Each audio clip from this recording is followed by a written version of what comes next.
Bueno, Muriel, estamos en día de reportajes, Así es. con la producción totalmente on time. 11:15 tenemos el gusto de saludar a Hernán Lecher, director de El CEPA. Hernán, ¿cómo va? Buen día. ¿Qué tal? Buenos días, ¿cómo están? Bien, ¿vos? Bien, muy bien. El hombre más mencionado por Cristina en el último momento. En los últimos días y en todos los No sé medios si también. más mencionado, pero Bueno, ¿por qué pensás que la vicepresidenta habrá querido hacer trascender lo que pasó con Culfas y la Secretaría de Comercio Interior en ese momento, noviembre-diciembre del 2019, Hernán?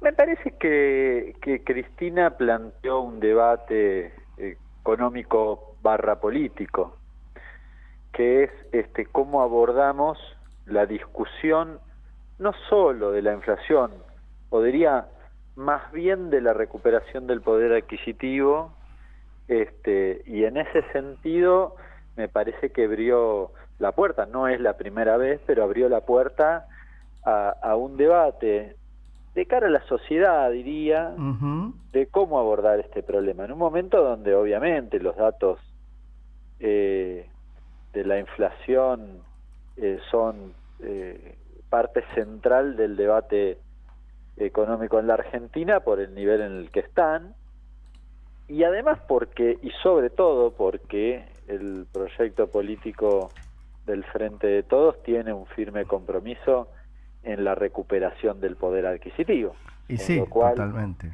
este es como el debate neurálgico de esta etapa, ¿no? Mira, a finales del 19, Ujú. yo recuerdo haber hecho muchas entrevistas, haber charlado también con compañeras y compañeros, y en general en materia económica uno podía identificar distintos problemas que derivaban de la política liberal de Macri, pero sobre todo había dos cosas para enfrentar. En primer lugar, la problemática de la deuda, y en segundo lugar, la problemática del poder adquisitivo. No necesariamente en ese orden, pero eran como los dos debates descollantes. Sí.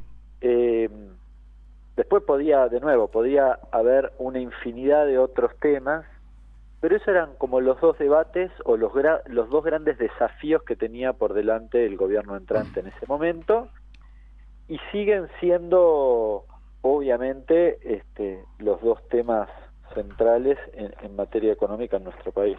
Bien, hay una situación que me gustaría que la profundizaras, porque el control de precios o la posibilidad de ver qué es lo que pasa cuando hay alguna situación de precios cuidados o precios máximos, uno Sí. siente que nunca está la estructura general como para que esto se pueda dar. Entonces, puede haber un esquema, puede haber un planteo que esté dado así y está difícil de plantear cuando se ha hecho de esta manera. Ahora, lo que vos planteás es que las empresas formadoras de precios y demás claramente siempre están como por encima de cualquiera de las posibilidades de los trabajadores, siempre con especulaciones. Ahora se suma el factor guerra que ha claramente subido los commodities y los precios de los alimentos en el mundo.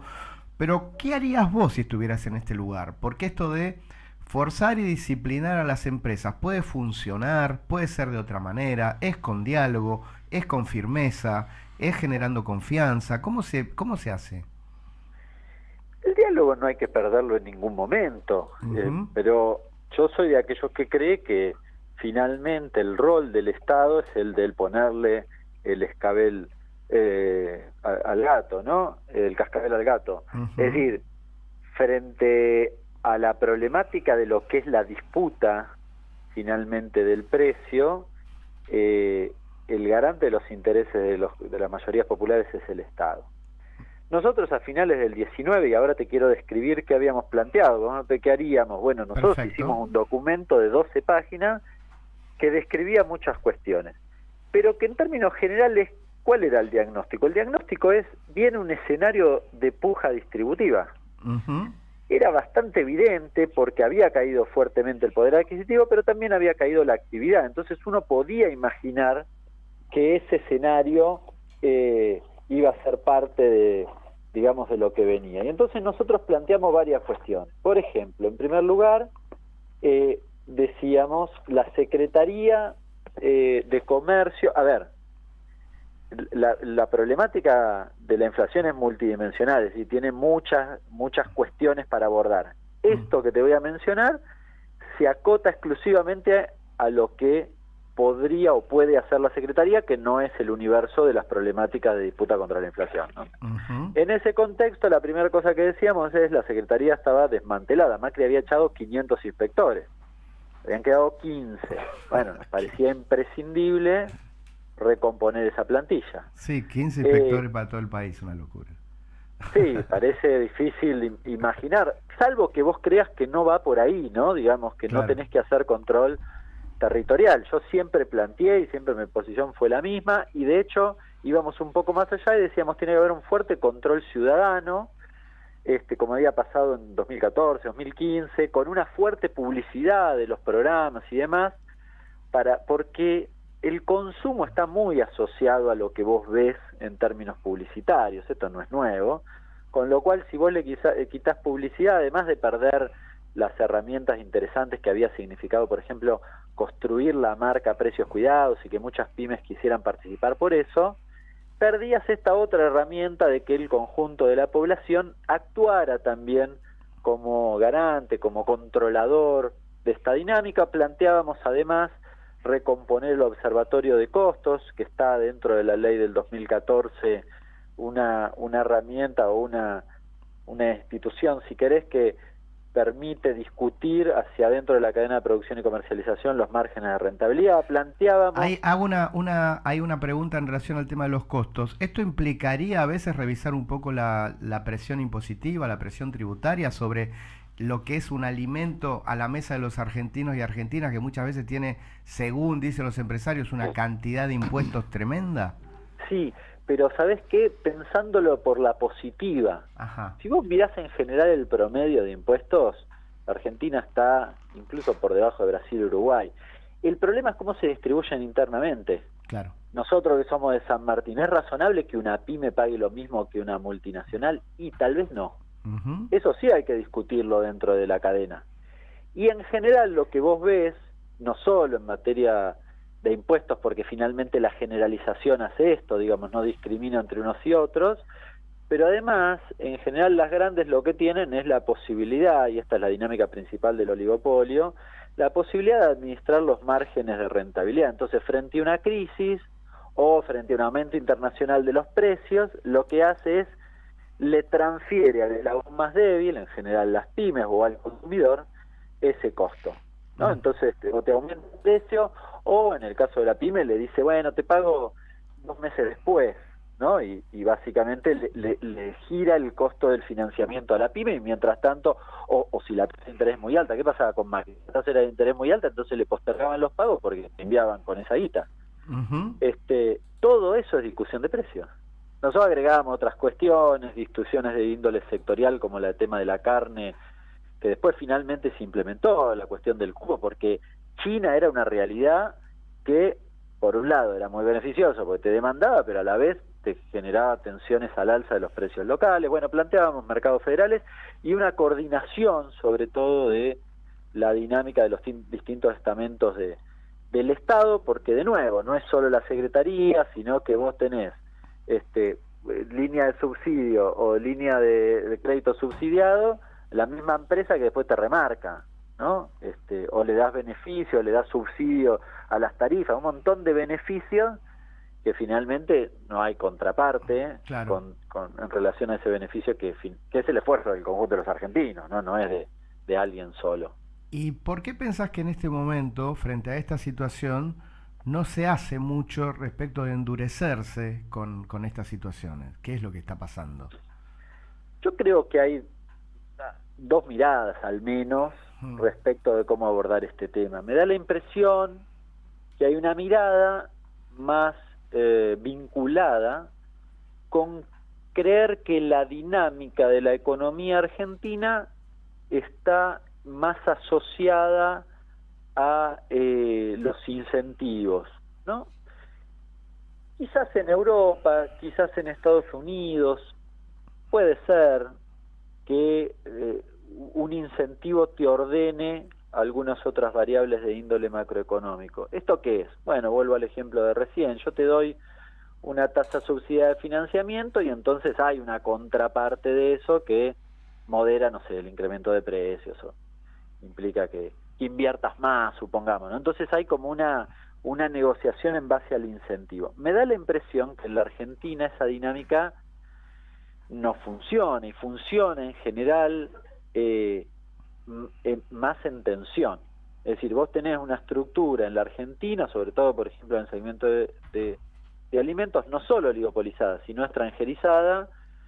Nosotros acabamos de publicar un documento que reconstruye la estructura comercial de buena parte de los ricos de la Argentina y ¿qué da cuenta eso? Da cuenta de que, por ejemplo, tienen sus estructuras transnacionalizadas, y no porque sus actividades estén transnacionalizadas, sino sencillamente porque tienen sociedades en guaridas fiscales para sacar la plata más fácil. No es exclusividad de la Argentina, pero la Argentina tiene una característica, que es que además, en general, las grandes empresas sacan la plata de la Argentina porque finalmente les da beneficio. Entonces, toda esa dinámica me da la impresión a mí que hace que la cuestión o la relación con los agentes económicos implique tensión todo el tiempo, y que la dinámica de los incentivos no funciona. Bueno, a los hechos me remito. La verdad que el esfuerzo que ha hecho el Estado con los repros, hoy con los créditos subsidiados, con tratar de promocionar para que la actividad funcione,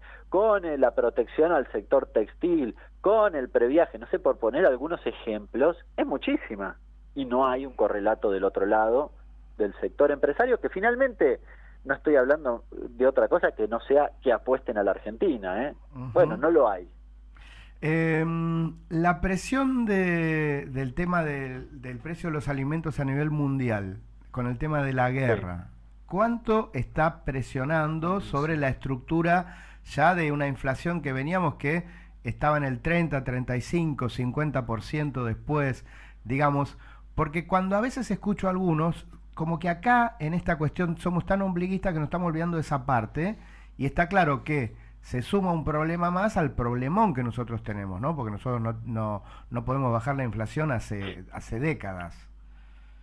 Para mí el efecto guerra es muy sensible sobre la evolución de los precios. Creo que hay una subestimación en nuestro país de ese impacto. Mira, te detallo los productos que más aumentaron en el mes de abril, que tienen que ver con el conflicto bélico. Harina de trigo, aceite de girasol, pollo porque le entra por el lado del maíz, todos los cortes de carne vacuna, carne picada, paleta, bueno, los que más aumentaron, fideos secos, galletitas y pan francés. Ajá. Fíjate, te nombré prácticamente todos los productos que más aumentaron en el mes. Están relacionados con la problemática del trigo, todos los farináceos, la problemática de los aceites vinculados al girasol y aquellos que es parte de su insumo o sus insumos principales es el maíz. Los tres principales cultivos, tres de los cuatro principales cultivos de la Argentina, y me corregí. Conclusión, tiene mucho impacto, y tiene mucho impacto sobre la mesa de los argentinos. No es, de nuevo, exclusividad de la Argentina, hay que mirar hacia afuera. A veces yo percibo, sobre todo de los sectores de la oposición, que todo lo que sucede en la Argentina no pasa en el resto del mundo, y es francamente falso. El escenario inflacionario a nivel global es muy significativo por esto. En Estados Unidos se discute, y hay una discusión muy importante entre los principales académicos de Estados Unidos, de si el aumento de la tasa va a tener efectos para la reducción de la inflación o no. ¿Por qué? Porque históricamente subieron la tasa, bajaba la inflación. Ahora, como la inflación hoy está relacionada con el conflicto bélico, no está claro que eso suceda. Bueno, en la Argentina ese debate, lamentablemente no podemos llegar a darlo, porque está siempre mediado por la chicana y este tipo de cuestión, y negar la realidad, ¿no? O se remarca por las dudas, porque la remarcación feroz que tuvimos a principios de marzo era como cuando recién arrancaba todo y pensamos que la guerra iba a ser más corta, ya teníamos una remarcación furiosa en los alimentos. Es que pasan las dos cosas. Si vos me corres un cachito, yo te diría que te dividiría el problema inflacionario hoy en tres grandes bloques. Tema guerra, conflicto bélico, que recién te lo describía. Tema dinámica oligopólica, que es un poco lo que ustedes mencionaban. Mira, cuando el presidente le declara la guerra a los precios a mediados de marzo, en los 3 días siguientes remarcan 15% en promedio los productos regulados, es decir, acordados con el gobierno. Imagínate lo que hicieron con los libres, ¿no? Y no pasó ninguna cuestión que vos digas, che, aumentaron los costos y esto indefectiblemente iba a precio. Al contrario, bajó la brecha de 120 a 70. Claro. ¿No? Que supuestamente era la excusa de la remarcación hasta esos meses previos. Bueno, pasó lo contrario y sin embargo remarcaron de esa manera. Entonces, tema 1, conflicto bélico; tema 2, dinámica oligopólica y demás. Y yo te agregaría un tercero, que es algunas discusiones sectoriales, podríamos agregar regulados, pero bueno, finalmente los regulados son los que menos problemas estarían generando. Digo, dinámicas sectoriales como por ejemplo prendas de vestir, tal vez educación, aunque en buena medida es estacional, hotelería y gastronomía, digamos, rubros que me parece que hay un abuso respecto de las buenas políticas. Si tenés buenas políticas de protección de lo textil y el abuso es, te remarco, como no puedo traer nada de afuera terminado, te remarco a límites insospechados. Claro. Y ahí quiero llegar a la otra parte, que frente a lo que viene a futuro, la demanda es por alimentos, y lo estamos viendo justamente ahora en esta guerra, y el rol que tiene Ucrania en el concierto de los alimentos en Europa y en el mundo. Ucrania no puede producir en este momento en gran parte, los alimentos aumentan, y el tema de la energía. Y aquí lo quiero vincular con tu lugar en YPF. El tema de la energía en relación a lo que podemos llegar a producir a partir del año que viene, probablemente cambie la ecuación de que hoy día, en este momento, los dólares los necesitamos para importar energía. ¿Qué se está haciendo por YPF, desde YPF, para que efectivamente a futuro no tengamos el miedo y el problema que tenemos entrando el invierno del 2022? Bueno, el 2022 el problema que tenés es que tenés el invierno como parte de una realidad. YPF lo que está haciendo es produciendo significativamente más y poniendo a disposición en el mercado tanto gas como petróleo para que el escenario internacional no impacte como en otros países, porque de nuevo hay que googlear 2 segundos para ver el efecto que tiene el aumento de precio de la energía en cualquier país. Así que tiene un rol absolutamente central. En términos más estratégicos, y creo que para nosotros las expectativas están puestas fuertemente en una segunda cuestión, que es el gasoducto. Que el gasoducto te permite en esta primera etapa interconectar, digamos, la red de gas a nivel nacional y ahorrarte buena parte de las divisas que vos hoy necesitas para importar. Eso es absolutamente central. Claro, el gasoducto que está en construcción ahora, ¿no? Sí, es para el invierno próximo, ¿no? Ok, para el invierno próximo lo podemos tener, ¿no? El otro sí. Que incluso estamos viendo las publicidades. Se terminaría en diciembre, dicen, creo. Ok. Sí, en realidad los plazos son bastante justos, pero el objetivo es que vos puedas llegar al invierno próximo, porque eso te permitiría ahorrarte esas divisas que estoy mencionando. Hacia adelante, la discusión es cómo extendés además el gasoducto, porque hay una segunda cuestión, que es que vos además puedas exportar. Si vos además podés exportar, no solo te ahorrás lo que vos necesitás y desenganchás el precio local del internacional, digamos, tenés o encaminás en buena medida tu problemática energética, sino que además te va a generar divisa vaca muerta, que la necesidad que tiene la Argentina de dólares siempre es muy útil. Hernán, qué mal que comunica el gobierno, porque yo lo primero que haría es decir, señores, ahora para este invierno tenemos el problema así, pero estamos con este gasoducto que lo vemos en las publicidades, pero que nadie te termina de decir, esto para el año que viene nos cambiaría diametralmente la ecuación en relación al problema de dólares que tenemos, y entonces bla. Te vas a ahorrar como 1.500 millones de dólares por mes, ¿no, Hernán? Eso en traslado. Y esto no se plantea de esta manera. Sí, comparto que la verdad que no se le da la trascendencia que puede tener, ¿no? Claro. porque es transformador, no solo en materia energética, sino sobre todo en materia macroeconómica. De hecho, si uno revisa hacia atrás, la recuperación de YPF tiene su origen principal en el problema del déficit energético que vos tuviste en esos años previos. Es decir, más allá de la reivindicación que uno puede hacer de la recuperación de YPF en términos ideológicos y demás, sobre todo viene a resolver este problema, que es el problema del agujero de dólares que te genera no generar vos la propia energía. Entonces, el gasoducto, o sea, la recuperación de YPF te permitió después investigar en Vaca Muerta y y toda la inversión que vos hiciste en Vaca Muerta permitió que hoy estés en un escenario absolutamente distinto y tenés reservas de gas y petróleo por 100 años, y en el mediano plazo, de nuevo, si Dios quiere para el año próximo, que puedas resolver o empezar a resolver en buena parte la problemática de escasez de dólares de lo que es la balanza energética, y si querés más adelante, al contrario, invertir ese proceso y que además te genere dólares, ¿no? Recién nos encimamos con César y César te preguntaba ¿cuánto podría ser el ahorro mensual? No, habría que hacer los números. La Argentina no tiene, tiene junio, julio, agosto, si querés, es el momento de mayor consumo. La Argentina produce, por ejemplo, gas para todo el año salvo para ese periodo, ¿bien? Con lo cual en ese periodo necesita importar porque no tiene el suficiente gas. Sí lo tiene, no lo puede ubicar en el conjunto de la Argentina. Ese sería con precisión la problemática, y esto es lo que viene a resolver el gasoducto.